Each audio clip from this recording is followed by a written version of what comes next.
الحمدللہ رب العالمین والصلاة والسلام علی رسولہ الکریم اما بعد فاعوذ باللہ من الشیطان الرجیم بسم اللہ الرحمن الرحیم قد افلح المؤمنون الذین هم فی صلاتهم خاشعون والذین هم عن اللغو معرضون والذین هم للزکاة فاعلون والذین هم لفروجهم حافظون الا علی ازواجهم او ما ملکت ایمانهم فإنهم غیر ملومین فمن ابتغى وراء ذلك فاولئک هم العادون۔ قرآن مجید کا 18واں پارہ ان آیات سے شروع ہوتا ہے اور اس کے پہلے دو کلمات قد افلح سے پہچانا جاتا ہے۔ اس پارے کے آغاز میں اللہ تعالیٰ نے مومنوں کی صفات بیان کی ہیں۔ یوں کہا جا سکتا ہے کہ بندہ مومن کے سیرت و کردار کی بنیادیں کیا ہیں وہ یہاں پر متعین فرمائی گئی ہیں۔ فرمایا قد افلح المومنون، کامیاب ہو گئے، اور کامیاب ہونے کے معنی کیا ہے؟ یہ فارسی کا لفظ ہے کام نکال لینا۔ تو کام نکال لے گئے ایمان والے، الذین هم فی صلاتہم خاشعون، جو اپنی نمازوں میں عاجزی اختیار کرتے ہیں، والذین هم عن اللغو معرضون، اور وہ بیکار باتوں سے دور رہتے ہیں اور وہ زکوٰۃ کا عمل کرتے ہیں، والذین هم لفروجہم حافظون، اور وہ اپنی شرمگاہوں کی حفاظت کرتے ہیں، الا علی ازواجہم او ما ملکت ایمانہم، سوائے اپنی بیویوں اور ملک یمین کے۔ ایسا کرنے پر ان پر کوئی ملامت نہیں ہے۔ ہاں، جو اس سے آگے بڑھے یہی وہ لوگ ہیں کہ جو زیادتی کرنے والے ہیں، حد سے بڑھنے والے ہیں۔ والذین هم لاماناتہم وعہدہم راعون، اور وہ اپنی امانتوں اور اپنے وعدوں کا پاس کرنے والے ہیں۔ والذین هم علی صلواتہم یحافظون، اور وہ اپنی نمازوں کی حفاظت کرنے والے ہیں۔ اولئک هم الوارثون، یہی تو وارث بنیں گے، الذین یرثون الفردوس، جو بہشت کی میراث کے وارث بنیں گے، ہم فیہا خالدون، اور اس میں ہمیشہ ہمیش رہیں گے۔ قرآن مجید کا یہ مقام اور اس کا بالکل ایک ریپلیکا سورۃ معارج میں آیا ہے۔ یہ پہلی 11 آیات ہیں سورۃ مومنون کی، اور وہاں آیات 19 تا 35 سورۃ معارج کی، وہ تقریباً یہی مضمون ہے۔ ان دونوں مقامات پر اول و آخر نماز کا تذکرہ ہے۔ بہت سے اعمال ہیں، بہت سے اوصاف ہیں بندہ مومن کے، لیکن ان میں سے بہت سے اوصاف بندہ مومن اور کسی کافر کے درمیان مشترک ہیں۔ سچ بولنے والا کوئی کافر بھی ہو سکتا ہے اور مومن پر بھی سچ بولنا لازم ہے۔ دیانتداری بندہ مومن پر لازم ہے، اور کوئی کافر بھی آپ کو دیانتدار اور ایماندار مل سکتا ہے۔ اسی طرح اچھے اخلاق والا، انسانی ہمدردی اپنے دل میں رکھنے والا آپ کو مسلمان بھی مل سکتا ہے اور کافر بھی۔ لیکن نماز ایک ایسا وصف ہے کہ جو بندہ مومن کی پہچان ہے، لہذا ان دونوں مقامات پر اول و آخر نماز کا تذکرہ ہے۔ اس مقام پر ابتدا میں نماز کے اندر خشوع کا ذکر ہے کہ عاجزی، انسان کا جھکنا، کہ وہ جو اقبال نے کہا تھا کہ مسجد تو بنا دی شب بھر میں ایمان کی حرارت والوں نے، من اپنا پرانا پاپی تھا برسوں میں نمازی بن نہ سکا۔ کہ انسان کا جسم تو اللہ تعالیٰ کے سامنے جھکتا ہے، لیکن اس کا اندرونی وجود، اس کا دل اللہ تعالیٰ کے سامنے جھکنے کو تیار نہیں ہوتا۔ لیکن یہاں پر مسلمانوں کا پہلا وصف، مومنین کا پہلا وصف یہ بیان فرمایا گیا ہے کہ وہ نمازوں میں خشوع اختیار کرتے ہیں، اور آخر میں فرمایا والذین هم علی صلواتہم یحافظون، اور وہ اپنی نمازوں کی حفاظت کرتے ہیں، یعنی کوئی نماز فوت نہیں ہونے دیتے، کوئی نماز قضا نہیں ہونے دیتے، بلکہ کوشش کرتے ہیں کہ نماز باجماعت ادا کی جائے تاکہ اس کے فوت ہونے کا یا قضا ہونے کا امکان نہ رہے۔ جب انسان نماز باجماعت میں سستی کرتا ہے کہ ابھی پڑھ لیتا ہوں ابھی پڑھ لیتا ہوں، اور ابھی ابھی کرتے پھر وہ نماز قضا ہو جاتی ہے، اور پھر انسان ذرا زیادہ غفلت میں چلا جائے تو بس قضا ابھی پڑھ لیتا ہوں، میں تھوڑی دیر میں پڑھ لیتا ہوں، پھر وہ نماز فوت ہو جاتی ہے۔ اس کے بعد بڑی خوبصورت آیات ہیں، وَلَقَدْ خَلَقْنَا الْإِنسَانَ مِنْ سُلَالَةٍ مِنْ طِينٍ، اور ہم نے انسان کو مٹی کے خلاصے سے پیدا کیا ہے، وَجَعَلْنَاهُ نُطْفَةً فِي قَرَارٍ مَكِينٍ، اور ہم نے اس کو ایک مضبوط جگہ پر نطفہ بنا کر رکھ دیا۔ ثُمَّ خَلَقْنَا النُّطْفَةَ عَلَقَةً، پھر ہم نے نطفے کو جمع ہوا خون بنایا، فَخَلَقْنَا الْعَلَقَةَ مُضْغَةً، اور پھر جمے ہوئے خون کو ہم نے لوتھڑا بنایا، فَخَلَقْنَا الْمُضْغَةَ عِظَامًا، اور اس لوتھڑے میں ہڈیاں بنائیں، فَكَسَوْنَا الْعِظَامَ لَحْمًا، اور پھر ہم نے ان ہڈیوں کو گوشت پہنایا، ثُمَّ أَنشَأْنَاهُ خَلْقًا آخَر، اور پھر ہم نے اس کو ایک نئی صورت پہ دے دی۔ یہ نئی صورت کیا ہے؟ نبی اکرم صلی اللہ علیہ وسلم نے اس کا واضح طور پر ذکر فرمایا ہے کہ پہلے 40 دن انسان نطفے کی شکل میں ہوتا ہے اپنی ماں کے پیٹ میں، پھر وہ ایک جمع ہوا خون بنتا ہے 40 دن کے لیے، اور پھر وہ ایک لوتھڑا بنتا ہے 40 دن کے لیے، اور ثم انشأناہ خلقا آخر کو وہاں یہ بیان فرمایا گیا کہ پھر اللہ تعالیٰ ایک فرشتے کو حکم دیتا ہے کہ وہ اس کی روح کو لا کر اس کے اس زیر تعمیر جسم کے ساتھ ملحق کر دیتا ہے۔ یہاں پر اسے خلقا آخر کہا گیا ہے کہ ثم انشأناہ خلقا آخر، اور پھر ہم اسے ایک نئی صورت بنا دیتے ہیں۔ فتبارک اللہ احسن الخالقین، تو کیا ہی برکت والا ہے بہترین پیدا فرمانے والا۔ ثم انکم بعد ذلک لمیتون، اور پھر تم اس کے بعد مرنے والے ہو۔ ثم انکم یوم القیامت تبعثون، اور پھر تم قیامت کے دن دوبارہ اٹھا کر کھڑے کیے جاؤ گے۔ قرآن مجید کا یہ عام اسلوب ہے کہ اللہ تعالیٰ جہاں اپنی قدرتوں کا تذکرہ کرتا ہے اور آخر میں آخرت کا ذکر ضرور ہوتا ہے کہ وہ اللہ جس کی قدرت کا یہ عالم ہے، کیا وہ تمہیں دوبارہ پیدا نہیں کر سکتا؟ یہاں بھی وہی بات ہے کہ جس نے تمہیں مٹی سے پیدا کیا، پھر ایک نطفے سے پیدا کیا، پھر مختلف سٹیجز میں سے گزار کر تمہیں ایک بچے کی حیثیت سے دنیا میں بھیجا، کیا وہ دوبارہ تمہیں زندہ نہیں کر سکتا؟ کیوں نہیں، وہ یقیناً دوبارہ زندہ کر سکتا ہے۔ سورۃ مومنون کی آیت نمبر 23 میں فرمایا وَلَقَدْ أَرْسَلْنَا نُوحًا إِلَىٰ قَوْمِهِ فَقَالَ، یقیناً ہم نے نوح کو ان کی قوم کی طرف بھیجا تو انہوں نے فرمایا یا قوم اعبدوا اللہ ما لکم من الہ غیرہ، اے میری قوم اللہ کی بندگی اختیار کرو، اس کے سوا کوئی تمہاری عبادت کے لائق نہیں ہے۔ افلا تتقون، تو کیا تم ڈرتے نہیں ہو؟ فقال الملأ الذین کفروا من قومہ، لیکن ان کی قوم کے کافروں کے سردار، ان کی قوم میں سے کافروں کے سردار کہنے لگے ما ھذا الا بشر مثلکم، ہاں اس کی بات نہ ماننا، اس پر ایمان نہ لانا، اس کی پیروی نہ کرنا، تو تمہارے جیسا ایک انسان ہے۔ یرید ان یتفضل علیکم، اور وہ تم پر رعب جمانا چاہتا ہے، تم پر حاوی ہونا چاہتا ہے، فضیلت حاصل کرنا چاہتا ہے۔ وَلَوْ شَاءَ اللَّهُ لَأَنزَلَ مَلَائِكَةً، اور اگر اللہ تعالیٰ نے کوئی رسول بھیجنا ہی ہوتا تو فرشتے پر کسی فرشتوں کو بھیجتا۔ مَا سَمِعْنَا بِهَذَا فِي آبَائِنَا الْأَوَّلِينَ، ایسی کوئی بات ہم نے اپنے پچھلے باپ دادوں کے اندر نہیں سنی۔ إِنْ هُوَ إِلَّا رَجُلٌ بِهِ جِنَّةٌ، یہ تو ایک شخص ہے جسے دیوانگی کا عارضہ لاحق ہے، جو معاذ اللہ پاگل ہو گیا ہے۔ فَتَرَبَّصُوا بِهِ حَتَّىٰ حِينٍ، تو اس کے بارے میں کچھ مدت انتظار کرو۔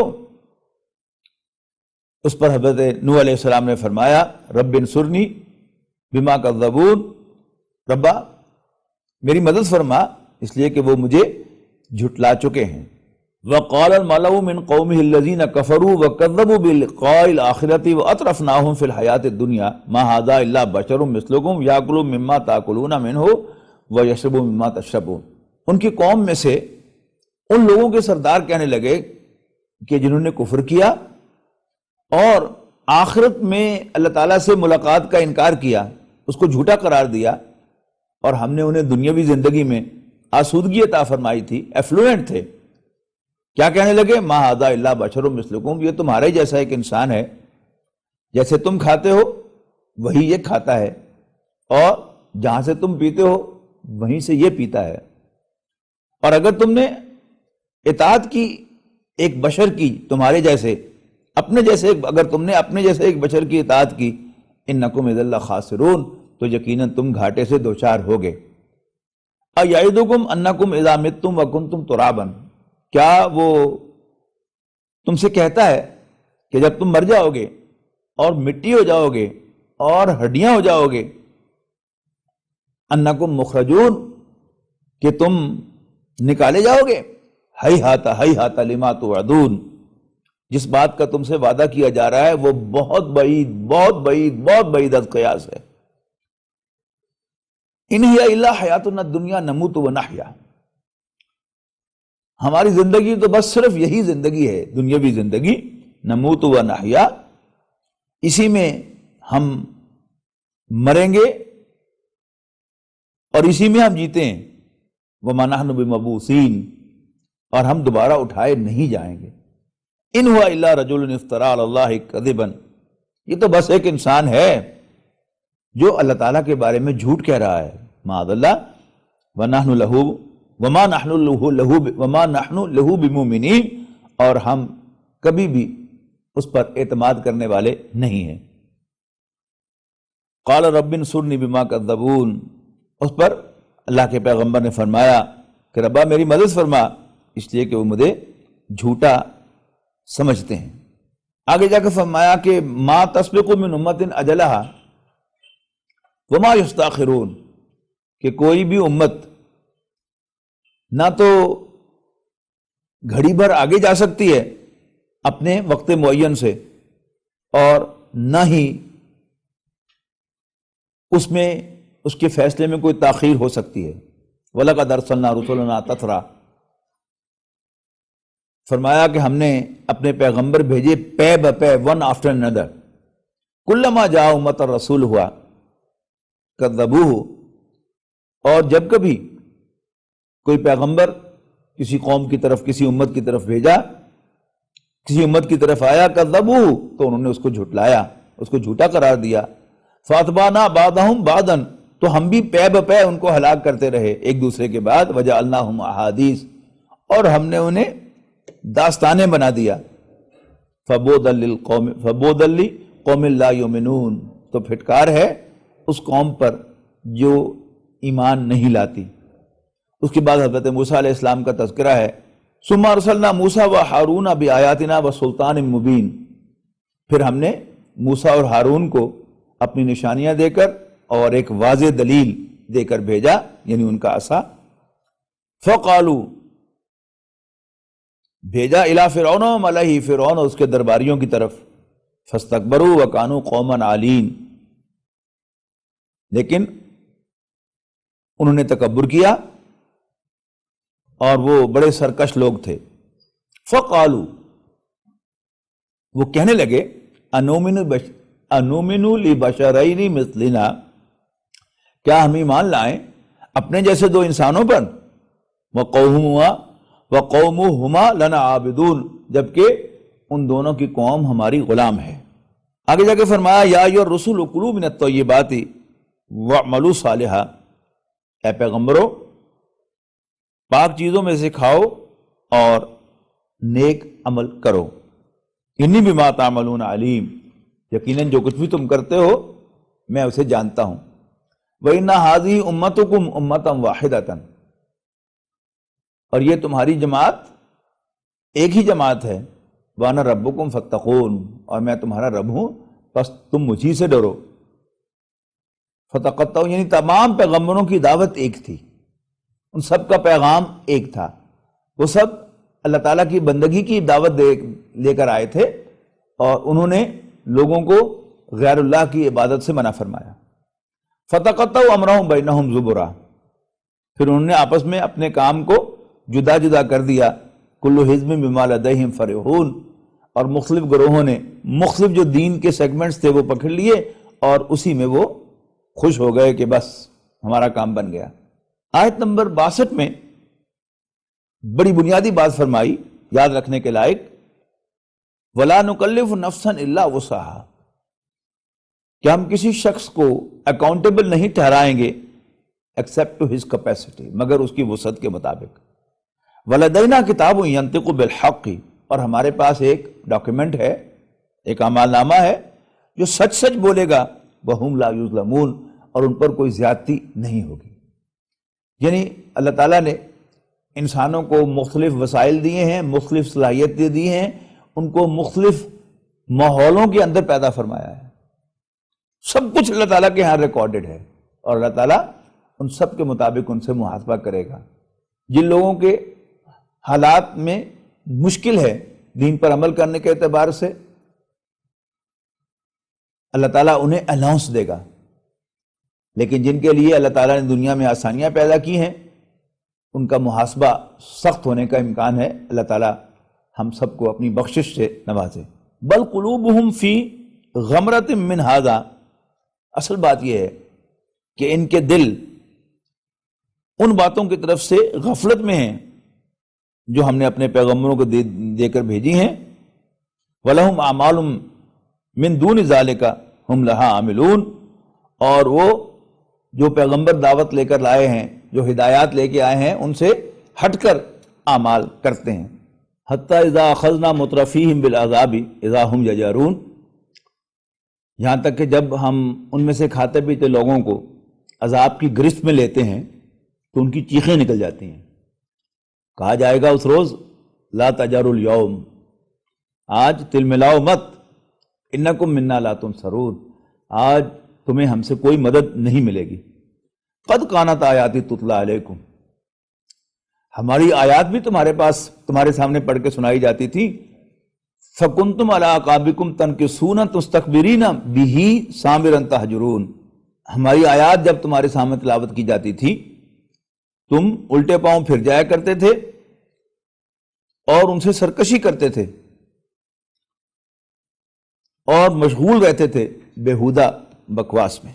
وَهُوَ الَّذِي أَنشَأَ لَكُمُ السَّمْعَ وَالْأَبْصَارَ وَالْأَفْئِدَةَ، اللہ تعالیٰ ہی تو ہے کہ جس نے تمہارے کان، آنکھیں اور دل بنائے۔ قَلِيلًا مَا تَشْكُرُونَ، لیکن تم بہت کم شکر ادا کرتے ہو۔ وَهُوَ الَّذِي ذَرَأَكُمْ فِي الْأَرْضِ وَإِلَيْهِ تُحْشَرُونَ، اور وہی تو ہے جس نے تمہیں زمین میں سے اگایا، اور وہی تو ہے جس نے تمہیں زمین میں سے پیدا کیا، اور تم اسی کے حضور دوبارہ اکٹھے کیے جاؤ گے۔ وَهُوَ الَّذِي يُحْيِي وَيُمِيتُ وَلَهُ اخْتِلَافُ اللَّيْلِ وَالنَّهَارِ، اور وہی تو ہے جو زندگی عطا فرماتا ہے اور موت سے دوچار کرتا ہے، اور وہی رات اور دن کو الٹ پھیر کرتا ہے، رات اور دن کو آگے پیچھے لاتا ہے یا رات اور دن کو ایک دوسرے سے بدلتا ہے۔ افلا تعقلون، تو کیا تمہیں کوئی سینس نہیں ہے؟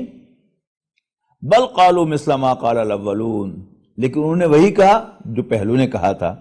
قالوا اذا متنا وكنا ترابا، کہنے لگے کیا جب بلا ہم مر جائیں گے اور مٹی ہو جائیں گے اور ہڈیاں ہو جائیں گے، اِنَّا لَمَبْعُوثُونَ، تو کیا ہم پھر دوبارہ اٹھائے جائیں گے؟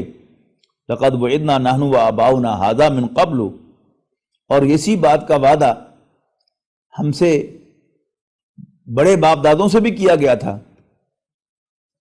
ان ھذا الا اساطیر الاولین، اور یہ تو بس صرف اگلی کہانیاں ہیں، ان کے اس کے سوا کوئی اور حقیقت نہیں ہے۔ قل لمن الارض ومن فیہا، ذرا ان سے پوچھو نا اے نبی صلی اللہ علیہ وسلم کہ کس کی ہے زمین، ومن فیہا، اور جو اس پر رہتے ہیں، whom they belong to، وہ کس کی ملکیت ہیں؟ ان کنتم تعلمون، اگر تم واقعی جانتے ہو۔ قرآن مجید میں یہ بات کئی مرتبہ دہرائی گئی ہے۔ اے نبی صلی اللہ علیہ وسلم، اگر آپ ان سے پوچھیں کہ بتاؤ بھلا آسمانوں اور زمین کو کس نے پیدا کیا، یعنی اس کائنات کو بنانے والا کون ہے، لَيَقُولُنَّ اللَّهُ، تو لازماً کہیں گے کہ اللہ تعالیٰ ہی۔ لیکن دوسرا سوال سورہ رعد میں آیا، قُلْ مَن رَبُّ السَّمَاوَاتِ وَالْأَرْضِ، ان سے پوچھو آسمانوں اور زمین کا رب کون ہے؟ قُلِ اللَّهُ، تم انہیں بتا دینا کہ آسمانوں اور زمین کا رب اللہ تعالیٰ ہے۔ لفظ اللہ عربی زبان میں اللہ تعالیٰ ہی کے لیے بنا تھا اور صرف اللہ تعالیٰ ہی کے لیے بولا جا سکتا تھا، بولا جا سکتا ہے. جیسے انگریزی میں کیپٹل جی والا گاڈ، یعنی انگریزی زبان میں دو گاڈ ہیں، ایک گاڈ وتھ اسمال جی، اس کی جمع بھی ہے اور اس کی فیمینن بھی ہے، اور پھر اس کی جمع بھی ہے، گاڈز اینڈ گاڈیسز. اور دوسرا ہے کیپٹل جی والا گاڈ، جس کے ساتھ نہ اے لگتا ہے انگریزی محاورے میں، نہ دی لگتا ہے. لیکن لفظ رب عربی زبان میں اللہ تعالیٰ کے لیے نہیں بنا تھا. عربی زبان میں یہ لفظ مستعمل تھا آقاؤں کے لیے. اگر آپ نے یہ کہنا ہو کہ امیہ بن خلف حضرت بلال کا آقا تھا، انگریزی میں کہیں گے امیہ was the lord of بلال رضی اللہ عنہ. عربی میں آپ کو کہنا پڑے گا کانا امیہ رب بلال. امیہ حضرت بلال رضی اللہ تعالیٰ عنہ کا رب تھا، مالک تھا، آقا تھا.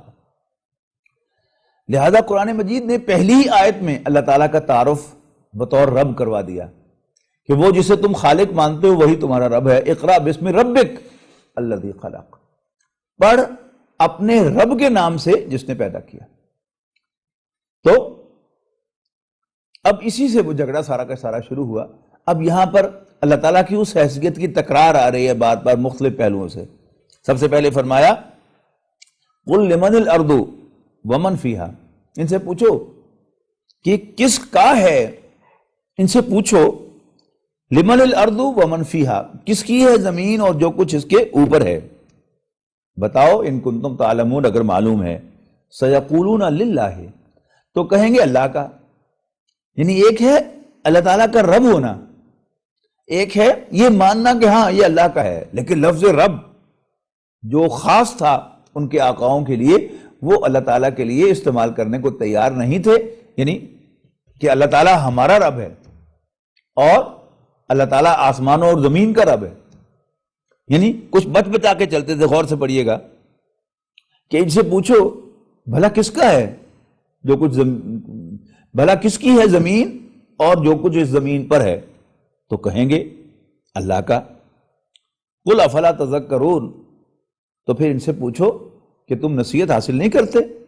پھر فرمایا قل من رب السماوات السبع و رب العرش العظیم، ان سے پوچھو کہ ساتوں آسمانوں اور عرش عظیم کا رب کون ہے. زمین کو نکال کر سوال کیا جا رہا ہے. سیقولون للہ، تو کہیں گے اللہ کا. یہاں لفظ رب استعمال نہیں کر رہے کہ اللہ آسمانوں اور زمین کا رب ہے. فقل افلا تتقون، تو پھر ان سے پوچھو کہ اس سے ڈرتے کیوں نہیں ہو. تیسرا سوال قل من بیدہ ملکوت کل شیء، ان سے پوچھو کہ آسمانوں اور زمین کی حکومت، آسمانوں اور زمین کی بادشاہی کس کے ہاتھ میں ہے. وہ یجیر ولا یجار، اور وہ پناہ دیتا ہے اور اس کے مقابلے میں کوئی پناہ نہیں دے سکتا. ان کنتم تعلمون، اگر واقعی جانتے ہو. سیقولون للہ، تو پھر کہیں گے اللہ تعالیٰ کی، یعنی اللہ تعالیٰ کے ہاتھ میں ہے.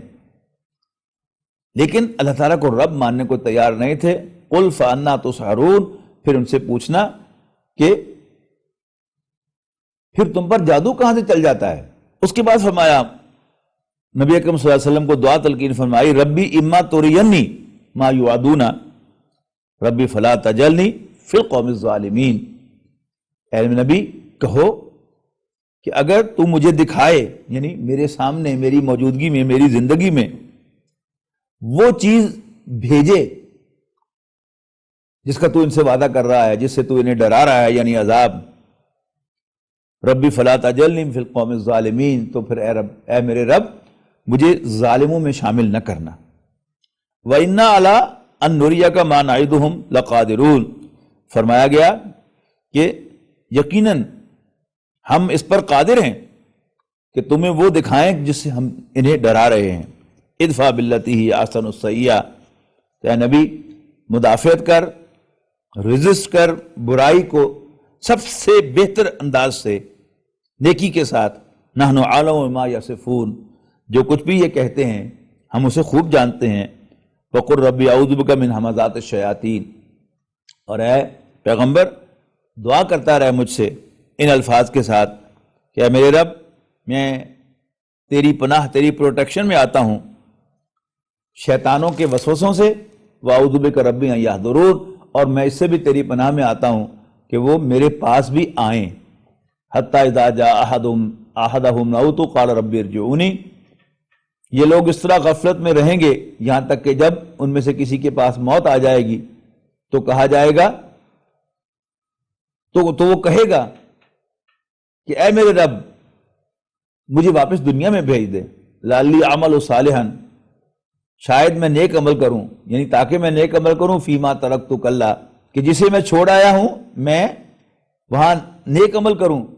فرمایا کلا، ہرگز نہیں، انہا کلمۃ ہو قائلھا، یہ صرف ان کے منہ کی بات ہے، ومن ورائہم برزخ، اور ان کے پیچھے برزخ ہے، الی یوم یبعثون، اس دن تک کے لیے کہ جس دن وہ دوبارہ اٹھایا جائیں گے، فاذا نفخ فی الصور، پھر بگل بجایا جائے گا، سور پھونکا جائے گا، فلا انصاب بینہم یومئذ ولا یتساءلون، تو ان کی تمام قرابتیں ختم ہو جائیں گی، رشتہ داریاں ختم ہو جائیں گی، ریلیشنز ڈراپ ہو جائیں گے، اور وہ ایک دوسرے کا حال بھی نہ پوچھ سکیں گے۔ اس صورت کا اختتام بڑے خوبصورت انداز میں آخرت کے اس بات پر ہے، افحسبتم انما خلقناکم عبثا وانکم الینا لا ترجعون، کیا تم سمجھتے ہو کہ ہم نے تمہیں بیکار پیدا کیا ہے؟ یعنی انسان اگر غور کرے تو وہ اس نتیجے پر پہنچتا ہے کہ جہاں تک بھی اس کائنات کی اس کی نظر جاتی ہے، یعنی پوری زمین تو اس کے سامنے ہے ہی ہے، اس کی زمین پر وہ چلتا ہے، اس کے پہاڑوں پر وہ چڑھتا ہے، اس کے دریاؤں اور سمندروں میں وہ کشتیاں بھی چلاتا ہے اور تیرتا بھی ہے، اور اس کی فضاؤں میں آج انسان اڑتا بھی ہے، اور یہ سورج ہو یا چاند، یہ سب اس کی سروس میں لگے ہوئے ہیں، گویا یہ سب کچھ میرے لیے پیدا کیا گیا ہے۔ لیکن ایک اہم سوال ہے کہ پھر میں کس کے لیے پیدا کیا گیا ہوں؟ اگر میں یہ ازیوم کروں، اگر میں یہ فرض کروں، اگر میں یہ سمجھوں کہ میں بس مر کے مٹی ہو جاؤں گا اور مجھ سے کوئی سوال جواب نہیں ہوگا، تو اس کا مطلب یہ ہے کہ جو سب کچھ میرے لیے پیدا کیا گیا وہ ہے، وہ سب اگر میں بیکار ہوں تو وہ سب بھی بیکار ہے۔ یعنی اگر میں سمجھوں کہ مر کے مٹی ہو جاؤں گا تو پھر وہ سب کچھ، یعنی میں بیکار ہوں، میرا کوئی مقصد نہیں ہے، تو یہ پوری کائنات جو میرے لیے بنی ہے وہ سب بھی بیکار شمار ہوگی، ایسا ہو نہیں سکتا۔ تو کیا تم یہ سمجھتے ہو اے انسانوں کہ ہم نے تمہیں بیکار پیدا کیا ہے، اور یہ کہ تم ہماری طرف لوٹائے نہیں جاؤ گے؟ فتعال اللہ الملک الحق، یہاں نوٹ کیجئے گا لفظ ملک آیا ہے، اللہ تعالیٰ کا نام بادشاہ۔ جب بھی کوئی بہت ہی گریوس واقعہ پیش آتا ہے تو ہر شخص کی زبان پر آتا ہے نہیں، کوئی پوچھنے والا نہیں، کوئی بچوں کے ساتھ درندگی کرتا ہے، بے گناہ عورتوں اور بچوں کو قتل کرتا ہے، یا بے گناہ انسانوں کو موت کے گھاٹ اتارتا ہے، کوئی دواؤں کے اندر بھی ملاوٹ کرتا ہے، تو سامنے آتی ہے تو ہماری زبانوں پر آتا ہے کہ انہیں کوئی پوچھنے والا نہیں۔ یس، اگر یہ سمجھا جائے کہ ہم بیکار ہیں تو پھر یہ کائنات بھی بیکار ہے، یہ انسان کا دل نہیں مانتا۔ یہ ایک بڑی پرپسفل کائنات ہے، یعنی ایک ایتھسٹ سمجھتا ہے کہ یہ عناصر کا پرانا کھیل ہے، hydrogen, oxygen, carbon, nitrogen, sodium, potassium, یہ سب جو ہیں ایٹمز موجود تھے، ایلیمنٹس موجود تھے، ان کے ایکشنز اور ان کے ریئیکشن سے یہ کائنات آٹومیٹیکلی وجود میں آئی ہے، ایسا کبھی ہوتا نہیں ہے۔ اکارڈنگ ٹو تھرمو ڈائنامکس، جب بھی کوئی movement without a person behind ہوگی وہ ہمیشہ ڈس آرڈر کی طرف جائے گی، کوئی بھی orderly movement without a person behind نہیں ہو سکتی۔ اور یہ جو کائنات وجود میں آئی ہے، اور صاف پتہ چل رہا ہے کہ ایک پرپسفل بینگ ہے۔ ایک انسان اپنی تخلیق پر غور کر لے کہ اولاد انسان کی ضرورت ہے، لیکن مرد اور عورت وہ سب کام کر سکتے ہیں، جو کام عورتوں کی طرف منسوب ہیں وہ مرد بھی کر سکتا ہے، جو مردوں کی طرف منسوب ہیں وہ عورت بھی کر سکتی ہے، اور کر کے دکھاتی ہے، ہوائی جہاز تک وہ چلا رہی ہے۔ لیکن واحد کام جس میں وہ ایک دوسرے کا کام نہیں کر سکتے وہ کیا ہے؟ ریپروڈکشن کے عمل میں جو حصہ مرد کا ہے وہ مرد ہی ادا کرتا ہے، اور جو عورت کا ہے وہ عورت ہی ادا کرتی ہے۔ اور وہ جو سورہ واقعہ میں جا کر ہم پڑھیں گے 27ویں پارے میں جا کر کہ افرأیتم ما تمنون، کیا تم نے کبھی غور کیا کہ تم عورت کے رحم میں کیا ٹپکاتے ہو؟ انتم تخلقونہ، کیا تم اسے تخلیق کرتے ہو؟ ام نحن الخالقون، یا ہم اس کے بنانے والے ہیں۔ یعنی چلو ایکسیڈنٹ کوئی ایک دفعہ ہوتا ہے، لیکن ایک سیٹ اصول کے تحت اللہ تعالیٰ نے مرد کے نطفے کو پروسیس کرنے کے لیے عورت کا وجود بنایا ہے۔ اس کی جسم کی ساخت وہ اس کے لیے بنی ہے، اس کی ساری بایو کیمسٹری اسی کے گرد گھومتی ہے، اس کا ہارمونل سسٹم اسی کے گرد گھومتا ہے۔ تو can it be an accident? یہ ایکسیڈنٹ نہیں ہے، اللہ تعالیٰ نے یہ سب کچھ ہمارے لیے بنایا ہے، اور ہم بھی بیکار جانے والے نہیں ہیں۔ تو جب کوئی، جیسے میں نے عرض کیا کہ کوئی بڑا واقعہ پیش آتا ہے ظلم و تشدد کا، تو اس پر کہا جاتا ہے کوئی پوچھنے والا نہیں۔ اس دنیا میں معاملہ کیا ہے کہ اس گوشت پوش کے اندر جزا و سزا دینا ممکن نہیں ہے، خواہ نیکی ہو خواہ برائی ہو۔ مثال کے طور پر کوئی شخص جو ہے، بوڑھا آدمی، وہ کسی نشے میں نکلتا ہے اور بم دھماکہ کر کے یا کلاشن کو ہاتھ میں پکڑ کر وہ 20 آدمیوں کو قتل کر دیتا ہے۔ اب پہلی بات تو یہ ہے کہ اس کو آپ پکڑنے میں کامیاب ہو جائیں، اگر اس نے خود کچھ دھماکہ نہیں کیا تو آپ پکڑنے میں کامیاب ہو جائیں، پکڑنے کے بعد آپ اس کے خلاف کیس بنا کر عدالت میں پیش کر سکیں، اور پھر فرض کیجیے آپ نے یہ سب کچھ بھی کر لیا اور عدالت نے اسے سزا سنا دی کہ اسے 20 دفعہ قتل کیا جائے، تو قتل جب پہلی دفعہ ہو جائے گا تو اس کی جان ہی ختم ہو جائے گی۔ تو یہ ایک بس مذاق ہی ہے کہ 20 دفعہ اس کو قتل کیا جائے صرف کاغذوں کا پیٹ بھرنے کے لیے۔ ہاں، اس کی اپنی ایک حکمت ہے کہ اگر ایک سزا معاف ہو جائے تو پھر دوسری جو ہے وہ لاگو ہوگی، دوسری معاف ہو جائے تو تیسری لاگو ہوگی، لیکن عام طور پر کیا ہوتا ہے، پہلی ہی موت پر اس کا خاتمہ ہو جاتا ہے۔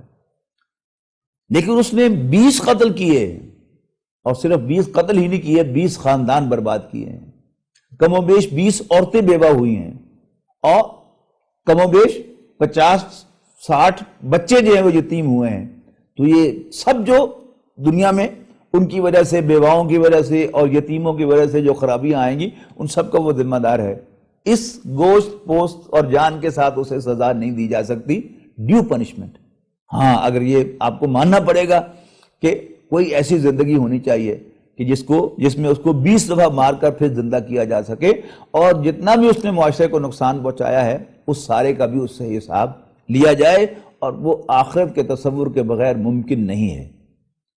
تو یہاں فرمایا اگر جب کوئی بڑا واقعہ پیش آتا ہے تو اپوزیشن کے سیاستدان تقاضا کرتے ہیں کہ حکومت مجرموں کو پکڑ کر قرار واقعی سزا دے یا مستعفی ہو جائے۔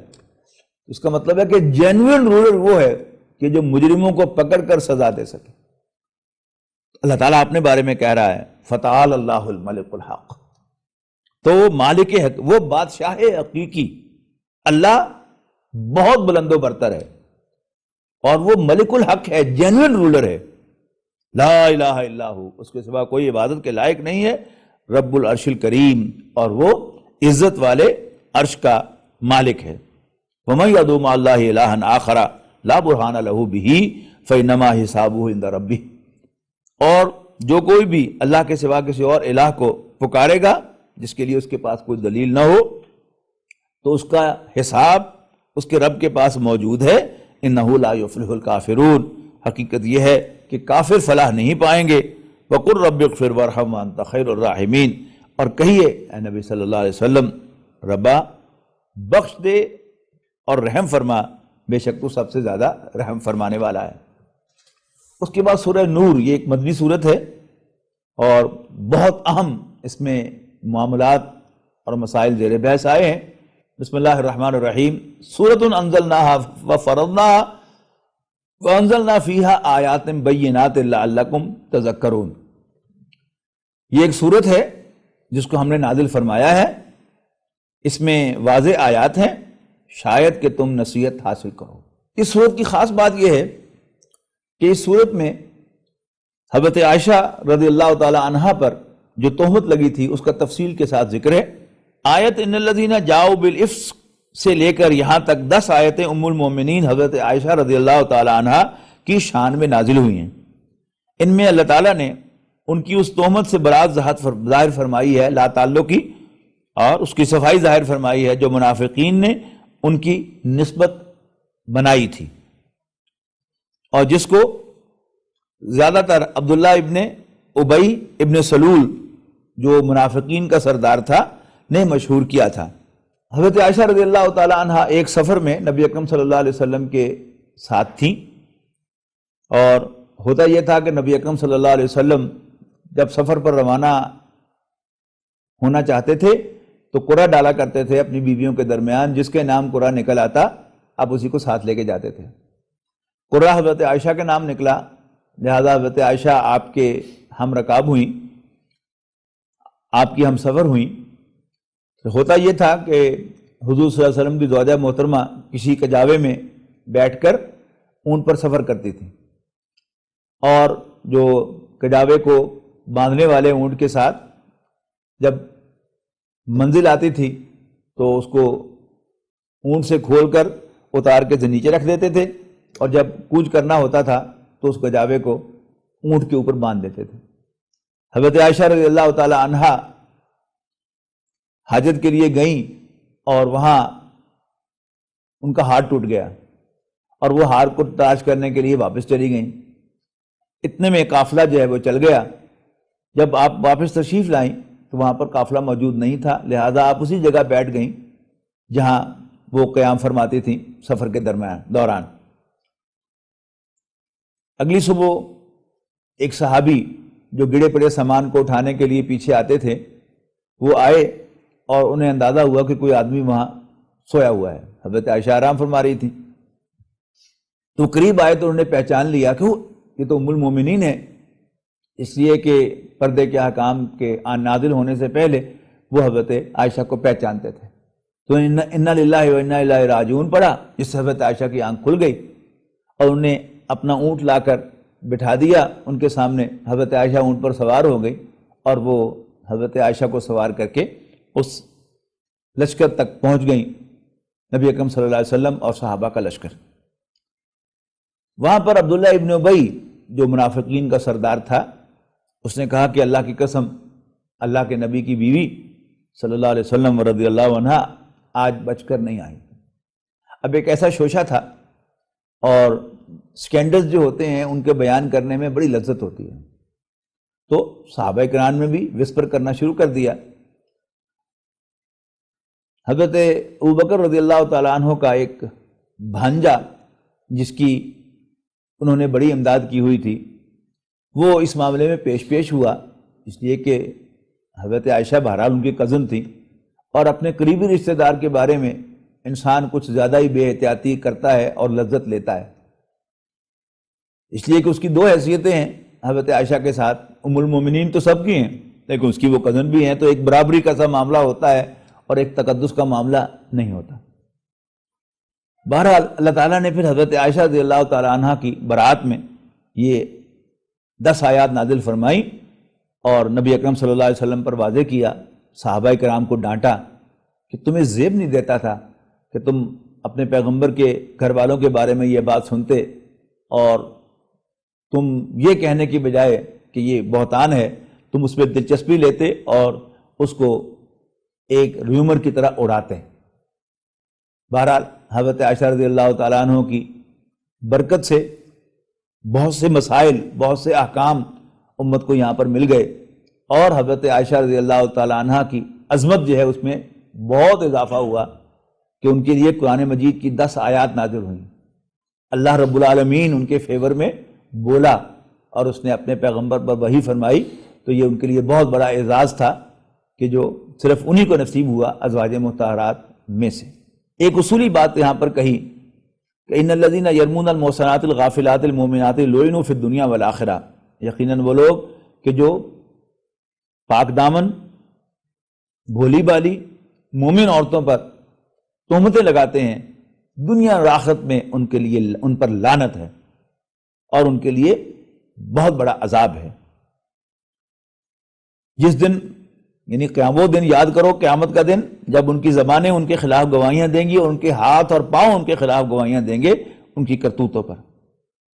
پھر ایک اصولی بات فرمائی کہ گندی عورتیں گندے مردوں کو زیب دیتی ہیں اور گندے مرد گندی عورتوں کی شایان شان ہیں، جبکہ پاک عورتیں پاک مردوں کے لیے ہیں اور پاک مرد پاک عورتوں کے لیے ہیں۔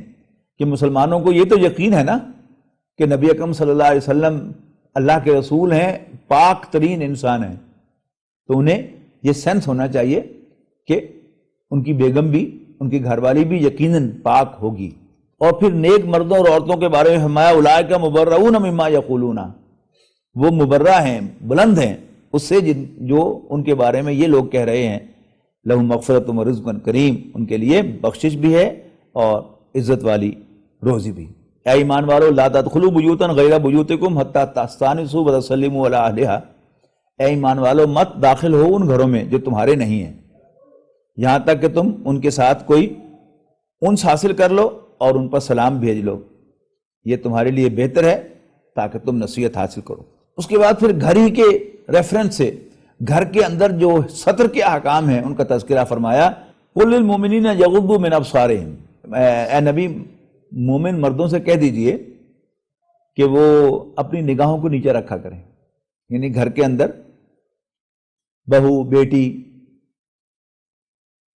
بہن، یہ سب جو ہیں وہ گھر کے کام کاج بھی کریں گی، کام کرتے ہوئے کہیں انہیں جھکنا بھی پڑے گا، کام کرتے ہوئے کہیں انہیں بازو بھی چڑھانے پڑیں گے، کبھی ذرا اپنا پائنچا بھی تھوڑا سا اٹھانا پڑے گا۔ تو مردوں کو چاہیے کہ وہ اپنی نگاہوں کو نیچے رکھیں، وَيَحْفَظُوا فُرُوجَهُمْ، اور اپنی شرمگاہوں کی حفاظت کریں، یعنی تیبند جو ہے وہ اس طرح نہ باندھ کے پھریں یا لیٹیں کہ جس سے ان کا سطر ننگا ہو۔ مرد کا سطر جو ہے وہ گھٹنے سے لے کر اس کی ناف تک یا ناف سے لے کر اس کے گھٹنے تک ہے، تو یہ کسی بھی صورت میں ایکسپوز نہیں ہونا چاہیے سوائے انسان کی بیوی کے یا ملک یمین کے۔ ذالک ازکیٰ لہم، یہ ان کے لیے زیادہ پاکیزگی کی بات ہے۔ ان اللہ خبیر بما یصنعون، اور جو کچھ بھی وہ کرتے ہیں اللہ تعالیٰ اس سے باخبر ہے۔ اس کے بعد ایک تفصیلی آیت عورتوں کے لیے رہنمائی کی، عورتوں کی رہنمائی کے لیے نازل ہوئی۔ نبی اکرم صلی اللہ علیہ وسلم سے فرمایا گیا مومن عورتوں سے بھی کہہ دیجئے کہ وہ بھی اپنی نگاہ نیچی رکھا کریں، یعنی فرض کیجئے گھر میں مرد کا سطر ننگا ہو ہی گیا ہے تو پھر وہاں سے نظر ہٹائیں اور نگاہ نیچی رکھیں۔ وَيَحْفَظْنَ فُرُوجَهُنَّ، اور وہ بھی اپنی شرمگاہوں کی حفاظت کیا کریں۔ وَلَا يُبْدِينَ زِينَتَهُنَّ إِلَّا مَا ظَهَرَ، اور اپنی زینت کہتے ہیں اٹریکشن کی جگہ کو، اٹریکشن کی چیز کو، اٹریکشن والے عضو کو۔ اللہ تعالیٰ نے عورت کی ساخت ایسی بنائی ہے کہ وہ مرد کے لیے بہرحال پرکشش ہے، لیکن اس کے جسم کے بعض حصے وہ ہیں کہ جو مرد کے لیے بہت زیادہ پرکشش بنائے گئے ہیں، اور یہی مرد کا ایک بہت بڑا امتحان ہے اس دنیا کی زندگی میں۔ تو عورتوں کو بھی چاہیے کہ وہ اپنی شرمگاہوں کی حفاظت کریں اور اپنی زینت کو ظاہر نہ ہونے دیں، الا ما ظہر، ہاں جو ظاہر ہو ہی جائے، جس کو ان اوائڈیبل ہو ظاہر کرنا۔ وَلْيَضْرِبْنَ بِخُمُرِهِنَّ عَلَىٰ جُيُوبِهِنَّ، اور اسی زینت کے لیے مزید حکم دیا گیا کہ انہیں چاہیے کہ وہ اپنے دوپٹوں کے پلو اپنے سینے کے اوپر ڈال لیا کریں تاکہ ان کا زینت کا وہ حصہ جو ہے وہ کسی بھی صورت میں ایکسپوز نہ ہو۔ وَلَا يُبْدِينَ زِينَتَهُنَّ، اور وہ اپنی زینت کو، اپنی اٹریکشن کو ظاہر نہ کریں، إِلَّا لِبُعُولَتِهِنَّ۔ اب یہ سارے محرم رشتوں کا ذکر ہے جو گھر کے اندر ہوتے ہیں، اسی لیے میں نے کہا کہ یہ گھر کے اندر کے احکام کا ذکر ہے۔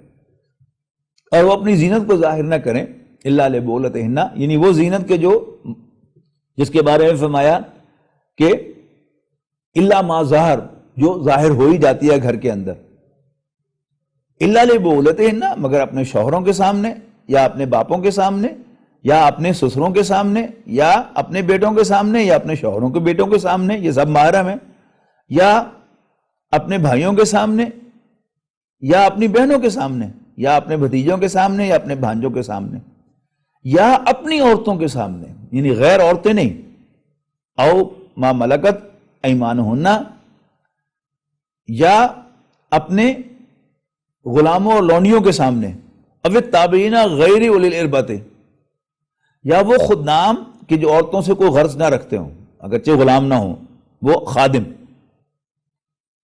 اب الطفل الذین لم یظہروا علی عورات النساء، یا وہ لڑکے کہ جن کو عورت کے سیکرٹس معلوم نہ ہوں، ولا یضربن بارجلہن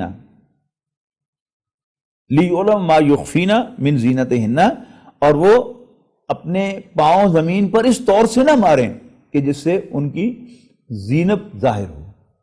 اس میں مفسرین نے لکھا ہے کہ اگر پاؤں میں کوئی پازیب یا زیور پہنا ہوا ہے تو ایسے آرام آرام سے چلیں کہ اس کی جھنکار جو ہے وہ کسی مرد کو گھر کے اندر بھی سنائی نہ دے۔ لیکن جو پیچھے سے زینت کا لفظ آ رہا ہے کہ جسم کو چھلکا کر چلنا، اس سے اصل میں منع فرمایا گیا ہے، واللہ اعلم۔ لیعلم ما یخفین من زینتہن وتوبوا الی اللہ جمیعا، تم سب کے سب اللہ کے حضور توبہ کرو، ایھا المؤمنون، اے ایمان والو، لعلکم تفلحون، تاکہ تم پر رحم کیا جائے۔ پھر ایک اور بڑی اہم ہدایت دی، وانکحوا الایام منکم، اپنی قوم کی شوہر آشنا عورتیں، بیوہ اور طلاق شدہ عورتوں کے نکاح کر دیا کرو، والصالحین من عبادکم، اور اپنی لونڈیوں میں سے بھی جو نیک ہیں ان کا نکاح کیا کرو تاکہ وہ پاک باز رہ سکیں۔ ان یکونوا فقراء، اور اگر وہ مفلس ہوں گے، یغنیہم اللہ من فضلہ، اللہ تعالیٰ اپنے فضل سے انہیں غنی کرے گا، واللہ واسع علیم، اللہ تعالیٰ وسعت والا جاننے والا ہے۔ سورہ نور کا 5واں رکوع قرآن مجید کے مشکل ترین مقامات میں سے ہے اور بہت اہم ہے ہدایت کے قانون کو بیان کرنے کے لیے۔ اللہ تعالیٰ نے انسان کو ایک جسمانی فزیکل وجود دیا ہے جو مٹی سے بنا ہے، اور یہ مٹی ہی کی چیزیں کھاتا ہے۔ پودے وہ بھی مٹی میں سے نکلتے ہیں، اور جانور جن کا یہ گوشت کھاتا ہے وہ بھی مٹی ہی میں سے اگنے والی خوراک کو کھاتے ہیں۔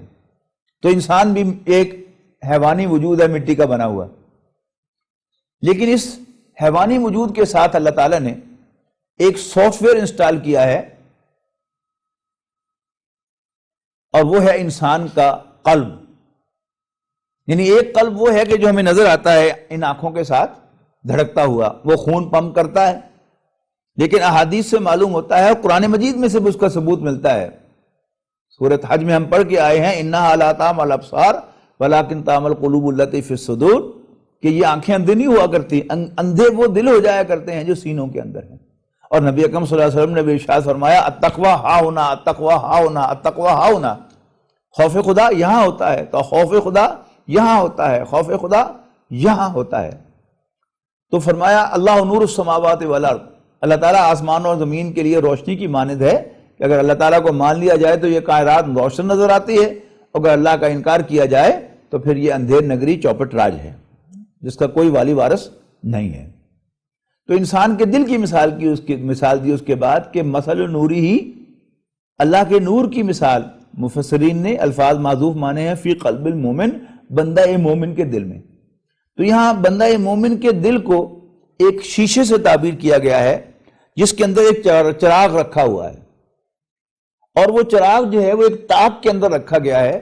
یعنی جب یہ الیکٹریسٹی نہیں تھی تو چراغ جلائے جاتے تھے، دیے جلائے جاتے تھے گھروں کے اندر، عمارتوں کے اندر، تو وہاں ایک تکونی شکل کا اوپر سے ٹیپرنگ اور نیچے سے براڈ مشکات ہوتی تھی، اردو میں اسے تاک کہتے تھے، اس میں چراغ رکھا جاتا تھا تاکہ ہوا جو ہے اس کی کراس وینٹیلیشن نہ ہو اور وہ دیے کو بجھا نہ سکے۔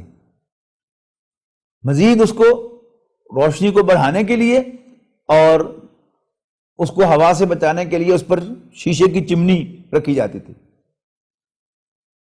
اب اس کا ذکر ہو رہا ہے کہ اللہ تعالیٰ نے تمام انسانوں کو ایک دل دے کر بھیجا ہے جو صاف اور شفاف ہے، لیکن وہ جو تاک ہے جس کے اندر وہ چراغ رکھا ہوا ہے وہ میٹیریل ہے، اور جو میٹیریل اثرات ہیں وہ اس شیشے کے اوپر پڑتے ہیں۔ میٹیریل اثرات کیا ہیں؟ وہ حیوانی خواہشات ہیں۔ یہ جسم اس کو بھوک لگتی ہے، کھانے کو مانگتا ہے، اسے پیاس لگتی ہے، پینے کو مانگتا ہے، اسے غصہ آتا ہے، ریٹیلیٹ کرنا چاہتا ہے، اور اس کے اندر جنسی خواہش ہے جس کے لیے یہ کسی جنس مخالف کے ساتھ تعلق قائم کرنا چاہتا ہے۔ اندر انسان کے اس جو جسے چراغ کیا گیا ہے، کہا گیا ہے، وہ روح ہے اللہ تعالیٰ نے جو انسان کے اندر پھونکی ہے، وہ کیا ہے؟ وہ اللہ تعالیٰ کا ایک نور ہے جو انسان کو خیر اور شر کی تمیز دیتا ہے کہ نہیں نہیں یہ ماں ہے، یہ بیٹی ہے، اس کی طرف نہیں دیکھنا، ابھی ہم پڑھ کے آئے۔ اسی طرح نہیں، یہ مال تیرا نہیں ہے، اگر تم کھاؤ تو تمہارے پیٹ کی آگ بجھ سکتی ہے، لیکن یہ تیرا نہیں ہے، تیرے بھائی کا ہے، مت ہاتھ لگاؤ اس کو۔ اسی طرح تمہیں پیاس لگی ہے لیکن یہ پانی جو ہے وہ گندا ہے، اس میں پیشاب کے قطرے پڑے ہوئے ہیں، وغیرہ وغیرہ۔ یہ کیا ہے؟ یہ انسان کا کامن سینس ہے، جس کو ہم کامن سینس کہتے ہیں۔ اللہ تعالیٰ نے انسان کے دل میں وہ چراغ روشن کیا ہے جو اس کو راستہ دکھاتا ہے۔ اور روشنی کا فنکشن کیا ہوتا ہے؟ روشنی وہ توانائی ہے جس کی موجودگی میں ہم دیکھ سکتے ہیں، اور کسی بھی چیز کو دیکھنے کے لیے باہر روشنی اور پھر دیکھنے کے لیے ایک صاف ٹھیک بینائی والی آنکھ اور ایک اچھے دماغ کی ضرورت ہوتی ہے کہ جو اس میں سے کنکلوژن نکال سکے، جو امیج اس تک پہنچا ہے اس کو پروسیس کر کے بتا سکے انسان کو کہ یہ کیا ہے۔ اس کے پیچھے جو ہے وہ انسان کا دل ہے، اگر وہ بھی صاف اور شفاف ہوگا تو پھر انسان کو تمام جو حقائق ہیں وہ اس پر لکھے ہوئے نظر آتے ہیں۔ تو پہلی مثال فرمائی ایک بندہ مومن کی جو اپنے دل کو، یعنی ایمان لانے سے پہلے بھی، نبی کے کانٹیکٹ میں آنے سے پہلے بھی، وحی کے ساتھ کوئی تعلق قائم ہونے سے پہلے بھی وہ اپنے دل کو صاف اور شفاف رکھتا ہے، جس کے نتیجے میں اس کا سینہ روشن ہوتا ہے، اور اس سینے میں سے وہ روشنی سرایت کرتی ہوئی اس کے تمام اعضاء کے اندر سرایت کرتی ہے، اس کے ہاتھ، اس کے پاؤں، اس کی آنکھیں، اس کے کان، اس کی زبان، یہ سب کیا ہیں؟ یہ اس ڈیوائن روشنی میں ایکٹ کرتے ہیں، اللہ تعالیٰ کا دیا ہوا جو اس کو کامن سینس اللہ تعالیٰ نے عطا فرمایا ہے، جو اللہ تعالیٰ نے اس کے اندر روح ڈالی ہے، اس کی بنیاد پر وہ عمل کرتے ہیں۔ اور پھر جب خورشید رسالت طلوع ہوتا ہے تو پھر اس کی روشنی بھی ڈیوائن ہے، اور انسان کے قلب میں جو روح ہے اس کی روشنی بھی ڈیوائن ہے۔ ان دونوں کا اوریجن اللہ تعالیٰ کا علم ہے، اللہ تعالیٰ کی ذات ہے، اللہ تعالیٰ ہی نے روح کو پیدا فرمایا ہے، اور یہاں اللہ تعالیٰ اس کو اپنا نور قرار دے رہا ہے۔ اور پیغمبر جو وحی لے کے آتا ہے اس کا اوریجن بھی اللہ تعالیٰ ہی کی ذات ہوتی ہے۔ تو پھر دونوں روشنیاں ان کی ویو لینتھ میچ کرتی ہے تو پھر ریزوننس پیدا ہوتا ہے۔ اسے یہاں فرمایا نور علی نور، اس کا سینہ پہلے بھی روشن تھا، اور جب وحی کی روشنی ایڈ ہوتی ہے تو اس پہ ریزوننس پیدا ہوتا ہے، روشنی پر روشنی ہو جاتی ہے، اور پھر وہ اللہ کے لیے نکل پڑتا ہے۔ جیسے حضرت ابوبکر رضی اللہ تعالیٰ عنہ سب سے پہلے مردوں میں سے ایمان لائے، اور پھر اصحاب عشرہ مبشرہ میں سے 6 افراد وہ ہیں کہ جو حضرت ابوبکر صدیق رضی اللہ تعالیٰ عنہ کی دعوت پر ایمان لائے ہیں۔ اس کے مقابلے میں اس رکوع کے آخر میں ایک مثال بیان فرمائی کہ وہ لوگ کہ جو اللہ تعالیٰ کی دی ہوئی اس روشنی کی قدر نہیں کرتے، بلکہ باہر سے جو سینے سے اور جسم سے جو حیوانی خواہشات تھی انہیں پالتے رہتے ہیں، ان کی پیروی کرتے رہتے ہیں، جس سے ان کا شیشہ جو ہے، شیشہ دل سیاہ ہو جاتا ہے، اور اس کے روح کی روشنی جو ہے وہ پھر جسم میں سرایت نہیں کرتی۔ اور جب اللہ تعالیٰ کا نور وحی کی صورت میں طلوع ہوتا ہے تو پھر اس کو بھی وہ پہچان نہیں سکتے۔ تو وہ کیا ہے؟ اس کی مثال دی کہ وہ ایسا اندھیرا ہے کہ جیسے جو کسی گہرے سمندر میں جب اوپر بادل بھی چھائے ہوئے ہوں اور تہ بتہ پانی بھی ہو، جو اندھیرا ہوگا ویسا اندھیرا جو ہے وہ انسان کے سینے میں ہوتا ہے، یہاں تک کہ وہ اپنا ہاتھ بھی نکالے تو اسے دیکھ نہ پائے۔ درمیان میں مثال دی ہے کہ کافر بھی کچھ نیک اعمال کرتے ہیں، ان کی مثال کیا ہے؟ سراب کی سی ہے کہ وہ سمجھتے ہیں کہ ہم بڑی نیکیاں کما رہے ہیں، لیکن جب وہ قیامت کے دن اٹھیں گے تو کچھ بھی نہیں ہوگا، اور اللہ تعالیٰ ان کا حساب چکا دے گا۔ اس کے بعد فرمایا الم تری ان اللہ یسجی سحابا ثم یؤلف بینہ ثم یجعلہ رکاما فتری الودق یخرج من خلالہ، کیا تم نے نہیں دیکھا کہ اللہ تعالیٰ ہی بادلوں کو چلاتا ہے، پھر ان کو آپس میں ملا دیتا ہے اور پھر ان کو تہ بتہ کر دیتا ہے، اور تم دیکھتے ہو کہ بادل کے بیچ میں سے می برستا ہے۔ وَيُنَزِّلُ مِنَ السَّمَاءِ مِن جِبَالٍ فِيهَا مِن بَرَدٍ، اور آسمان میں جو اولوں کے پہاڑ ہیں ان سے اولے نازل ہوتے ہیں، اور پھر اللہ تعالیٰ جس پر چاہتا ہے اس کو برسا دیتا ہے، اور جس کو چاہتا ہے اس سے بچا لیتا ہے۔ یکاد سنا برقی یذہب بالابصار، اور جو بادل میں بجلی ہوتی ہے اس کی چمک آنکھوں کو خیرہ کر کے، تباہ کر کے، ڈیمیج کر کے ان کی بینائی کو اچک کر لے جاتی ہے۔ یقلب اللہ اللیل والنہار، یقلب اللہ اللیل والنہار، اللہ تعالیٰ الٹرنیٹ کرتا ہے رات اور دن کو۔ ان فی ذلک لعبرۃ لأولی الابصار، یقیناً اس میں دیکھنے والوں کے لیے عبرت کا سامان ہے۔ اس کے بعد فرمایا انما کان قول المؤمنین اذا دعوا الی اللہ ورسولہ لیحکم بینہم ان یقولوا سمعنا واطعنا، یقیناً جب اللہ اور اس کا رسول مومنوں کو بلائیں کہ ان کے درمیان فیصلہ کریں تو ان کے لیے صرف ایک ہی بات کہنے کی ہے کہ وہ کہیں کہ ہم سنتے اور مانتے ہیں۔ وَأُولَٰئِکَ هُمُ الْمُفْلِحُونَ، اور ایسے ہی مومن فلاح پانے والے ہیں۔ وَمَن يُطِعِ اللَّهَ وَرَسُولَهُ وَيَخْشَ اللَّهَ وَيَتَّقْهِ، اور جو کوئی اطاعت کرے گا اللہ اور اس کے رسول کی اور اللہ سے ڈرے گا اور اسی سے ناراضگی سے بچنا چاہے گا، فَأُولَٰئِکَ هُمُ الْفَائِزُونَ، تو ایسے ہی لوگ کامیاب ہونے والے ہیں۔ اس کے بعد آیت نمبر 55 میں ایک بڑی خوبصورت خوشخبری دی گئی اہل ایمان کو کہ اللہ تعالیٰ نے وعدہ فرمایا ہے تم میں سے جو ایمان لانے والے اچھے عمل کرنے والے ہیں ان سے کہ اللہ تعالیٰ لازماً انہیں زمین میں خلافت عطا فرمائے گا جیسے اس نے پہلوں کو خلافت عطا فرمائی تھی۔ اور اس کا مصداق صحابہ کرام بھی ہیں جن کو اللہ تعالیٰ نے زمین پر غلبہ عطا فرمایا اور انہیں اللہ کی حکمرانی قائم کی۔ اور پھر قرب قیامت پر جب حضرت عیسیٰ علیہ السلام تشریف لائیں گے اور حضرت مہدی ان سے پہلے یہاں موجود ہوں گے اللہ کے دین کے لیے جد و جہد کرتے ہوئے، پھر خلافت قائم ہوگی اور اللہ تعالیٰ کی حکمرانی زمین پر قائم ہوگی۔ اس صورت کے آخر میں اجتماعیت میں اجازت کا قانون بیان کیا گیا ہے۔ فرمایا مومن تو بس وہ ہیں جو ایمان لائیں اللہ اور اس کے پیغمبر صلی اللہ علیہ وسلم پر، اور جب کبھی وہ ان کے ساتھ ہوں کسی اجتماعی کام میں، لم یذہبوا، کبھی وہاں سے نہیں جاتے، حتیٰ یستاذنوہ، یہاں تک کہ وہ نبی اکرم صلی اللہ علیہ وسلم سے اجازت طلب کر لیں۔